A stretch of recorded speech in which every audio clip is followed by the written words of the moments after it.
ওম নমঃ শিবায়। ভারত মাতা শিবশক্তি অবতার সত্য গীতা মুরলি। ওম পিতাশ্রী শিব বাবা স্মরণে আছে। আজকের তারিখ 8 এপ্রিল 2026, প্রাতঃ ক্লাস। Revise date 6 November 1968। ওম নমঃ শিবায়। আজ পরম পূজ্য পরমপিতা পরমাত্মা শিব বাবা বলছেন, প্রিয় বাচ্চারা, হ্যাঁ বাবা, সব থেকে সুইট হলো কল্যাণকারী পুরুষোত্তম সঙ্গম যুগ। ড্রামাতে তোমাদের এই পার্ট সব থেকে ভালো। তোমরা কত লাকি, তোমরা বেহাদ বাবার হয়েছ। তিনি এসে তোমাদের বাচ্চাদের পড়ান। কত উচ্চ, কত সহজ পড়াশোনা। তোমরা কত ধনবান হও। ওম নমঃ শিবায়। মিষ্টি মিষ্টি রুহানি বাচ্চারা রুহানি বাবার সামনে বসে আছে, বাবার সামনেও বসে আছে, শিক্ষকের সামনেও বসে আছে, আর এটাও জানে যে এই বাবা গুরুর রূপে এসেছেন আমাদের বাচ্চাদের নিয়ে যাওয়ার জন্য। বাবাও বলেন, হে রুহানি বাচ্চারা, আমি এসেছি এখান থেকে তোমাদের নিয়ে যেতে। এই দুনিয়া পুরনো হয়ে গেছে, আর এটাও জানো যে এটা ছিছি দুনিয়া। তোমরা বাচ্চারা ছিছি হয়ে গেছো। নিজেদের নিজেরাই বলো, পতিত পাবন বাবা এসে আমাদের পতিতদের এই দুঃখধাম থেকে সুখধামে নিয়ে চলো। এখন তোমরা এখানে বসে আছো, তো এটা মনে আসা উচিত। বাবা বলেন, আমি তোমাদের ডাকে নিমন্ত্রণে এসেছি। বাবা মনে করান, ঠিকই তোমরা ডাকতে না, এসো। এখন তোমাদের স্মৃতি এসেছে, আমরা ডেকেছি। এখন বাবা এসেছেন ড্রামা অনুসারে কল্প আগের মতোই। তারা প্ল্যান বানায় না, এটাও শিব বাবার প্ল্যান। এই সময় সবার নিজের নিজের প্ল্যান আছে না। 5 বছরের প্ল্যান বানায়, তাতে এটা করবে ওটা করবে। কথাগুলো দেখো কেমন এসে মিলে যায়। আগে এই প্ল্যান আদি বানাতো না, এখন প্ল্যান বানাতে থাকে। তোমরা বাচ্চারা জানো আমাদের বাবারও প্ল্যান আছে। ড্রামার প্ল্যান অনুসারে 5,000 বছর আগের মতো আমি এই প্ল্যান বানিয়েছি। তোমরা মিষ্টি মিষ্টি বাচ্চারা যারা এখানে খুব দুঃখী হয়ে গেছো, বেশ্যালয়ে পড়ে আছো, এখন আমি এসেছি তোমাদের শিবালয়ে নিয়ে যেতে। এই শান্তিধাম হলো নিরাকারী শিবালয়, আর সুখধাম হলো সাকারী শিবালয়। তো এই সময় বাবা তোমাদের বাচ্চাদের রিফ্রেশ করছেন। বাবার সম্মুখে বসে আছো না, বুদ্ধিতে নিশ্চয়ই তো আছে বাবা এসেছেন। বাবা অক্ষরটি খুবই মিষ্টি, এটাও জানো আমরা আত্মারা সেই বাবার বাচ্চা। তারপর পাঠ বাজানোর জন্য এই বাবার হয়েছি। কত সময় তোমরা লৌকিক বাবাদের পাও। হ্যাঁ, সত্যযুগ থেকে শুরু করে সুখ আর দুঃখের পাঠ বাজিয়েছ। তোমরা এখন জানো আমাদের দুঃখের পাঠ শেষ হচ্ছে, সুখের পাঠও 21 জন্ম বাজিয়েছ। তারপর আধা কল্প দুঃখের পাঠ বাজিয়েছ। বাবা তোমাদের স্মৃতি ফিরিয়েছেন। বাবা জিজ্ঞাসা করেন, ঠিক এই রকমই তো? এখন আবার তোমাদের সুখের পাঠ বাজাতে হবে। আধা কল্প এই জ্ঞানে তোমাদের আত্মাও ভরপুর হয়, তারপর খালি হয়ে যায়। তারপর বাবা ভরপুর করেন, তোমাদের গলায় বিজয় মালা পড়ে আছে। এটা বিজয় মালা না, গলায় জ্ঞানের মালা আছে। ঠিকই আমরা চক্র ঘোরাতে থাকি, সত্যযুগ, ত্রেতা, দাপর, কলিযুগ। তারপর আসি এই সুইট সঙ্গমে। একে সুইট বলা হবে। শান্তিধাম কোনো সুইট নয়, সব থেকে সুইট হলো পুরুষোত্তম কল্যাণকারী সঙ্গম যুগ। ড্রামাতে তোমাদের এই পাঠ সব থেকে ভালো। তোমরা কত লাকি, তোমরা বেহাদ বাবার হয়েছ। তিনি এসে তোমাদের বাচ্চাদের পড়ান। কত উচ্চ, কত সহজ পড়াশোনা। তোমরা কত ধনবান হও। এতে কোনো মেহনত করতে হয় না। ডাক্তার, ইঞ্জিনিয়ার আদি শিখতে কত মেহনত করে। আমরা তো বর্ষা পাই, বাবার রোজগারে বাচ্চারা বসে না। তোমরা এটা পড়ে 21 জন্মের সত্যি রোজগার করো, সেখানে তোমাদের কোনো লোকসান হয় না। তো বাবাকে স্মরণ করতে হবে, একেই অজপা জপ বলা হয়। তোমরা জানো বাবা এসেছেন, বাবাও বলেন আমি এসেছি। বাবা বলেন আমাকে স্মরণ করো, তাহলে জন্ম জন্মান্তরের পাপ ভস্ম হয়ে যাবে। 5 বিকার রূপী রাবণ তোমাদের পাপাত্মা বানিয়েছে, তারপর পুণ্যাত্মাও হতে হবে। এটাও বুদ্ধিতে আসা উচিত। আমরা বাবার স্মরণে পবিত্র হয়ে তারপর বাবার সাথে ঘরে যাব। তারপর এই পড়াশোনা থেকে আমরা মাইট পাই। দেবী দেবতাদের ধর্মের জন্যই বলা হয় রিলিজিয়ন ইজ মাইট। বাবা তো হলেন সর্বশক্তিমান। তো বাবার থেকে আমরা বিশ্বে শান্তি স্থাপন করার শক্তি পাই। সেই বাদশাহী আমাদের থেকে কেউ ছিনিয়ে নিতে পারবে না। এত শক্তি পাই। রাজাদের হাতে দেখো কত শক্তি এসে যায়। তাদের কত ভয় হয়। এক রাজার কত প্রজা, কত সৈন্য আদি থাকে। কিন্তু তা হলো অল্পকালের শক্তি। এখন তোমরা জানো আমরা সর্বশক্তিমান বাবার থেকে বিশ্বে রাজত্ব করার শক্তি পাই। তবেই তো থাকে না? দেবতারা প্র্যাকটিক্যালি নেই, তবুও কত লাভ থাকে। যখন সম্মুখে থাকবে তখন প্রজার কত লাভ হবে। স্মরণের যাত্রা থেকে এই সব শক্তি তোমরা এখন নিচ্ছ। এই কথাগুলো ভুলো না। স্মরণ করতে করতে তোমরা অনেক শক্তিশালী হয়ে যাও। সর্বশক্তিমান আর কাউকে বলা হয় না। সবাই শক্তি পায়। এই সময় কারো মধ্যেই শক্তি নেই। সবাই তমপ্রধান। তারপর সব আত্মারা একজনের থেকেই শক্তি পায়। তারপর নিজেদের রাজধানীতে এসে নিজেদের পাট বাজায়, নিজেদের হিসাব নিকাশ চুকিয়ে তারপর এইভাবেই নাম্বারওয়ার শক্তিমান হয়। প্রথম নম্বরের শক্তি আছে এই দেবতাদের মধ্যে। এই লক্ষ্মী নারায়ণ ঠিকই সারা বিশ্বের মালিক ছিল, তাই না? তোমাদের বুদ্ধিতে সমস্ত সৃষ্টির চক্রের জ্ঞান আছে। যেমন তোমাদের আত্মায় এই নলেজ আছে, তেমনই বাবার আত্মাতেও সমস্ত নলেজ আছে। এখন তোমাদের জ্ঞান দিচ্ছেন। ড্রামাতে পার্ট ভরা আছে, যা রিপিট হতে থাকে। তারপর সেই পাঠ 5,000 বছর পর রিপিট হবে। এটাও তোমরা বাচ্চারাই জানো। তোমরা সত্যযুগে রাজত্ব করো, তখন বাবা রিটায়ারমেন্টে থাকেন। তারপর কখন স্টেজে আসেন? যখন তোমরা দুঃখী হও। তোমরা জানো তার মধ্যে সমস্ত রেকর্ড ভরা আছে। কত ছোট আত্মা, তার মধ্যে কত জ্ঞান থাকে। বাবা এসে কত জ্ঞান দেন। তারপর সেখানেই সত্যযুগে তোমরা এই সব ভুলে যাও। সত্যযুগে তোমাদের এই নলেজ থাকেই না। সেখানে তোমরা সুখ ভোগ করতে থাকো। এটাও এখন তোমরা বোঝো, সত্যযুগে আমরা দেবতা সুখ ভোগ করি। এখন আমরা ব্রাহ্মণ। তারপর আমরা দেবতা হচ্ছি। এই জ্ঞানও বুদ্ধিতে ভালোভাবে ধারণ করতে হবে। কাউকে বোঝাতে খুশি হয় না।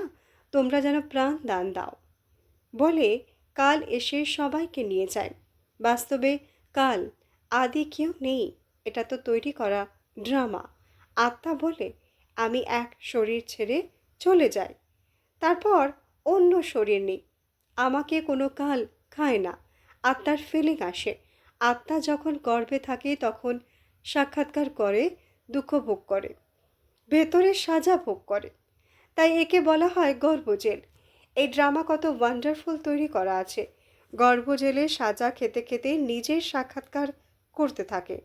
সাজা কেন পেল? তার সাক্ষাৎকার তো করাবে না। এই বেআইনি কাজ করেছে, একে দুঃখ দিয়েছে। সেখানে সমস্ত সাক্ষাৎকার হয়, তবুও বাইরে এসে পাপাত্তা হয়ে যায়। সমস্ত পাপ কিভাবে ভস্ম হবে তা তো বাচ্চাদের বোঝানো হয়েছে। এই স্মরণের যাত্রা থেকে আর সদর্শন চক্র ঘোরালে তোমাদের পাপ কাটবে। বাবা বলেন, মিঠে মিঠে সদর্শন চক্রধারী বাচ্চারা, তোমরা 84 সদর্শন চক্র ঘোরালে তোমাদের জন্ম জন্মান্তরের পাপ কেটে যাবে। চক্রকেও স্মরণ করতে হবে। বাবা আমাদের সদর্শন চক্রধারী বানাচ্ছেন। বানান তো বটেই, কিন্তু তারপর রোজ রোজ নতুন নতুন আসে, তো তাদের রিফ্রেশ করতে হয়। তোমরা সমস্ত জ্ঞান পাও। এখন তোমরা জানো আমরা এখানে এসেছি পাঠ বাজাতে। 84 চক্র লাগিয়েছি। এখন আবার ফিরে যেতে হবে। এইভাবে চক্র ঘোরাতে থাকো। বাবা জানেন অনেক বাচ্চা ভুলে যায়। চক্র ঘোরাতে কোনো কষ্ট নেই। ফুরসত তো অনেক পাওয়া যায়। শেষে তোমাদের সদর্শন চক্রধারীর অবস্থা থাকবে। তোমাদের এমন হতে হবে। সন্ন্যাসীরা তো এই শিক্ষা দিতে পারে না। সদর্শন চক্রকে গুরুরা জানে না। তারা তো শুধু বলবে চলো গঙ্গা স্নানে। কত স্নান করে। অনেক স্নান করলে গুরুদের রোজগার হয়। বারবার যাত্রায় যায়। এখন সেই যাত্রা আর এই যাত্রার মধ্যে তফাৎ দেখো কত। এই যাত্রা সেই সব যাত্রা ছাড়িয়ে দেয়। এই যাত্রা কত সহজ। চক্র ঘোরাও। গানও আছে না, চারিদিকে লাগালাম চক্কর, তবুও সবসময় দূরেই রইলাম। বেহাত বাবার থেকে দূরে রইলাম। এটা তোমাদের অনুভব হয়? তারা এই অর্থই জানেই না। এখন তোমরা জানো। অনেক চক্কর লাগাতে থেকেছ, এখন এই চক্কর থেকে তোমরা মুক্ত হয়ে গেছো। চক্কর লাগাতেই লাগাতেই কেউ কাছে আসেনি, আরও দূরে হয়ে গেছে। এখন তোমরা জানো বাবাকেও ড্রামার প্ল্যান অনুসারে আসতেই হয়। সবাইকে সাথে নিয়ে যাবেন, বাবাকে আসতেই হবে। বাবা বলেন, আমার মতে তোমাদের চলতেই হবে, পবিত্র হতে হবে, এই দুনিয়াকে দেখেও দেখবে না। যতক্ষণ নতুন বাড়ি তৈরি না হয় ততক্ষণ পুরনোতে থাকতে হয়। বাবা সঙ্গমেই আসেন বর্ষা দিতে। বেহাত বাবার হলো বেহাত বর্ষা। বাচ্চারা জানে বেহাত বাবার বর্ষা আমাদের, সেই খুশিতে থাকে, নিজেদের রোজগারও করে আর বাবার বর্ষাও পায়। তোমরা তো বর্ষাই পাও, সেখানে তোমরা বুঝতে পারবে না স্বর্গের বর্ষা আমরা কিভাবে পেলাম। সেখানে তো তোমাদের লাইফ খুবই সুখী থাকে, কারণ তোমরা বাবাকে স্মরণ করে মাইট নাও। পাপ খণ্ডনকারী পতিত পাবন একজনই বেহদ বাবা। বাবাকে স্মরণ করলে, স্বদর্শন চক্র ঘোরালেই তোমাদের পাপ কাটবে। এটা ভালোভাবে নোট করো। এটাই বোঝানো, ব্যাস। ভবিষ্যতে তোমাদের টিকটিক করতে হবে না, একটা ইশারাই যথেষ্ট। বেহাত বাবাকে স্মরণ করা, তাহলে তোমাদের পাপ কেটে যাবে। এই 84 চক্র বুঝতে হবে।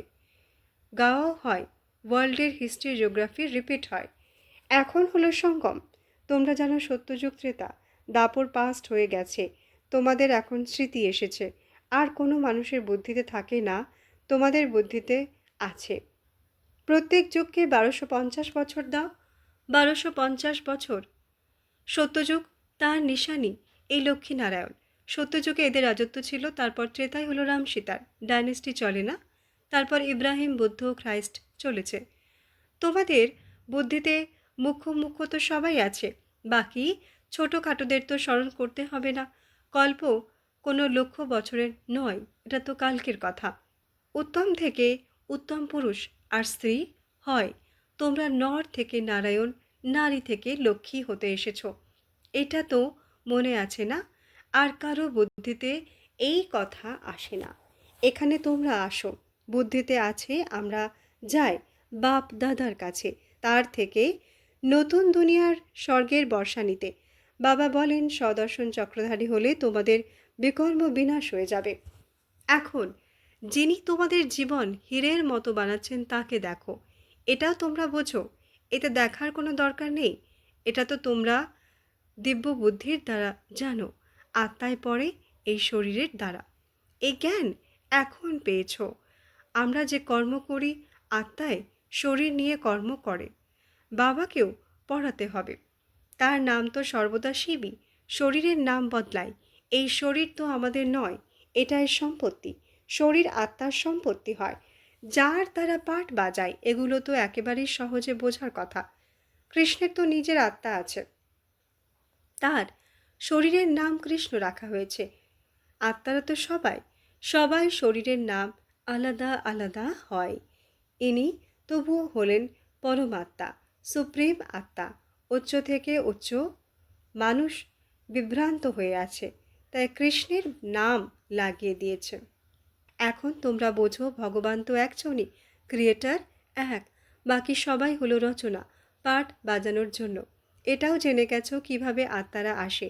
প্রথমে আদি সনাতন দেবী দেবতা ধর্মের আত্মারা আসে অল্প, তারপর শেষে লায়ক হয় প্রথমে আসার জন্য।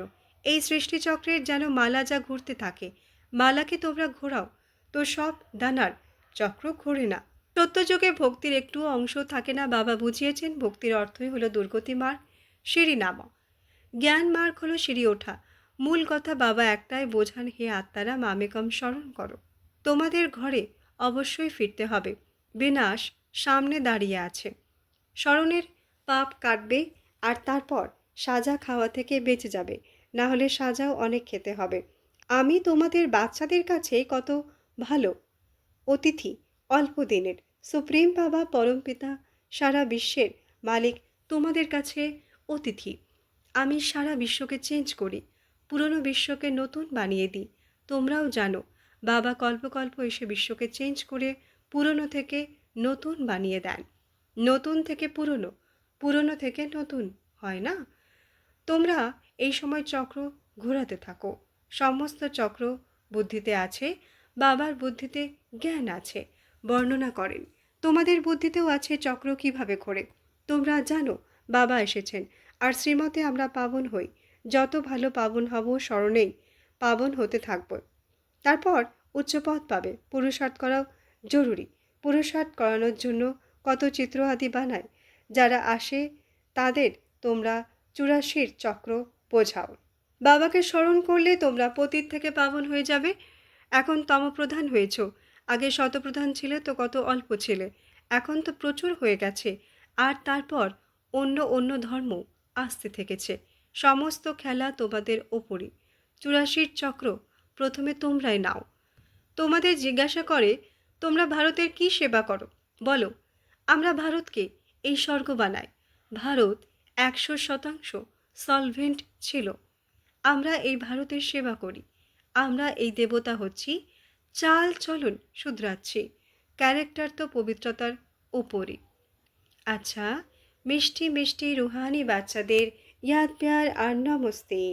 আমরা রুহানি বাচ্চাদের রুহানি বাপ পিতা বাপ দাদাকে ইয়াদ প্যার, গুড মর্নিং, নমস্তে নমস্তে নমস্তে। ধন্যবাদ বাবা, ধন্যবাদ। আজকের সদ্গুরু বাবার বরদান, বিশ্ব পরিবর্তক ভব। ব্যাখ্যা: সংকল্প এত সামর্থ্য হোক যাতে বিশ্বের আত্মাদের পর্যন্ত শক্তিশালী সংস্কারের দ্বারা সেবা করতে পারো। বৃত্তির শুদ্ধি অনুসারে বায়ুমণ্ডলকেও শুদ্ধ বানাতে পারো। বলো, আমরা ব্রাহ্মণ মাস্টার অল মাইটি অথরিটি, মাস্টার সর্বশক্তিমান, মায়াজিৎ রহমদিল, রুহানি সেবাধারী। তো যা বলো সে প্র্যাকটিক্যাল স্বরূপ বাপদাদা দেখতে চান। নাম মাস্টার সর্বশক্তিমান, আর নিজের ব্যর্থ সংকল্পকেও সমাপ্ত করতে পারলে না, তবে বিশ্ব কল্যাণকারী কে মানবে? চলতে চলতে নিজের সংস্কার স্বভাব পরিবর্তন করতে গিয়ে দিল শিকস্ত হওয়া ব্যক্তিকে বিশ্ব পরিবর্তক কে মানবে? তাই সম্পূর্ণতায় আয়নার নিজের স্বরূপকে দেখো, আর ইয়াদের শক্তির দ্বারা সংকল্পকে শক্তিশালী বানাও। আচ্ছা, ওম নমঃ শিবায়।